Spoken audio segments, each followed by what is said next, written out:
In addition to contributing the IP, often people will write a check to the company and contribute IP for their shares up front. And that's how you initially get a little bit of cash into the company along with the IP and have your shares in exchange for that to give it a little bit of startup capital.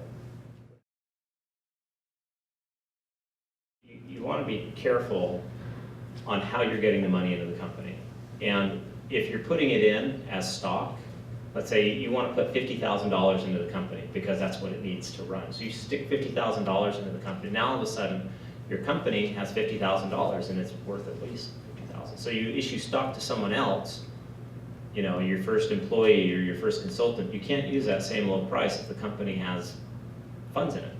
So instead of buying shares with that $50,000, you're going to give the company a $50,000 check, and they're going to give you a promissory note for $50,000, right? Now your balance sheet on the company is zeroed out. They have $50,000 in cash and an obligation to pay $50,000 to you. There's no increase in value, right? Which means that the valuation of the company hasn't fluctuated at all. So that's initially how you would typically get funding into the company, is just make a payment, get a promissory note, and go forward from there.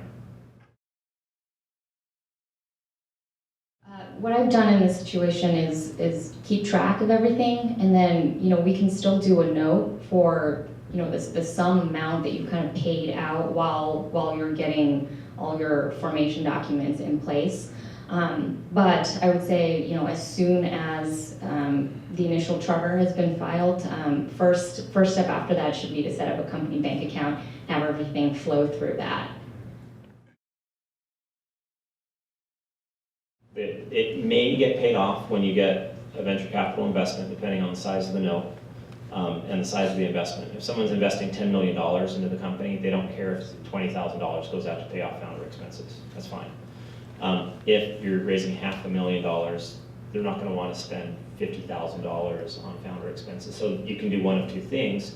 You can either get the note paid back, depending on what your investors want, or you can have the note turned into whatever security that the investors are getting. You can say, I put in $50,000 of cash. It's the same as you putting in $500,000 of cash and getting preferred stock or convertible note. We'll just do the same thing. So you might not ever get liquidity until the very, very end of the company when you start selling your shares.